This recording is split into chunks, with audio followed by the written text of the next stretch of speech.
Welcome to Theological Grazing.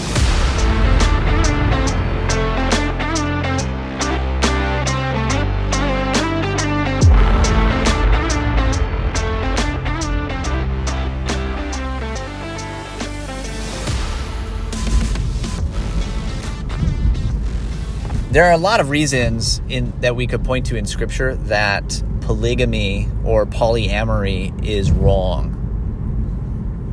It does not fit the original design. God creates man and woman, and there's one man and there's one woman, and the two, he says, shall become one flesh. And so right there, we know that it's not part of God's initial creational design for there to be polygamy or some kind of polyamory. There's meant to be one woman, one man in that kind of a relationship. There are other ways too, right? We see, for instance, and it's often been pointed out that yes, there are times that polygamy takes place throughout the Old Testament, but it's not as though it goes well for those who practice it. For one, the first person mentioned to have two wives is in the line of Cain, right? It's Lamech. And even beyond that, those who do have multiple wives, it creates problems for them. And we know that it happened. It was a common practice. Many of the kings received multiple wives. There are times where it says that God gave multiple wives to certain men. Now, that doesn't mean, especially with that background, that is an ideal situation, but there could be situations where, in a fallen, sinful world, this is not the worst of options. However, it's far from the ideal, and it is not right. And I know that's a hard distinction for us to make sometimes, that, because we live in a fallen world, because the world is full of sin, there may be times when the decisions that we're presented with, neither of them are right in the truest sense.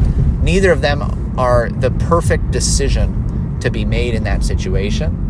They're each tainted with sin, and then we have to choose that which is least sinful, that which is most consistent with Scripture. But generally speaking, the Bible does condemn and makes clear that polygamy, polyamory are wrong. Now, what I want to add to that is simply working backward from what the reality of marriage itself points to. Paul makes clear that the marriage of one man and one woman points to the reality of Christ and his one bride, the church, the Christian church. That this is what marriage is all about. It's about the gospel, Christ's love for his church and his church's humble response to that love.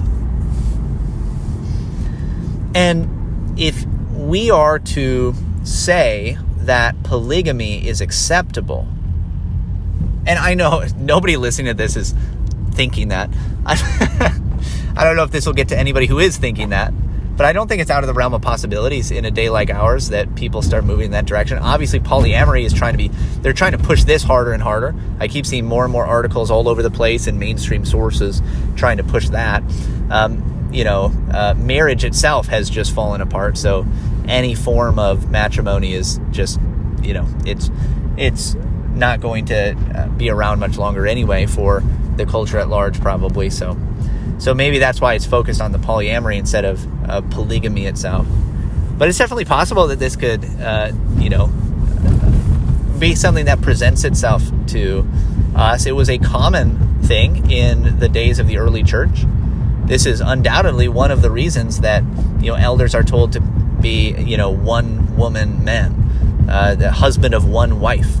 Because it was very possible that you would have men that came into the church who had two wives. And so they, because this is the household of God, they're in a place as elders representing God to the people. They are not to be in a polygamous relationship. But let's just, this is just something that, I thought of, that the fact that Christ has one bride, that God himself has one bride, I think should tell us that polygamy is, in fact, outright wrong. And if we were to begin to accept it, what is that saying about God? Well, what it's saying is that God is polyamorous, that God is polygamous, that he has multiple wives, multiple brides, which I think would necessitate a kind of belief that there are many different ways to the Father. There are many different ways to God. There are many ways to please God. That there are many different religions, but they all ultimately lead to the same place. Right? It leads to religious pluralism. That seems inevitable. If this is something that someone would accept, it has to lead to a kind of religious pluralism.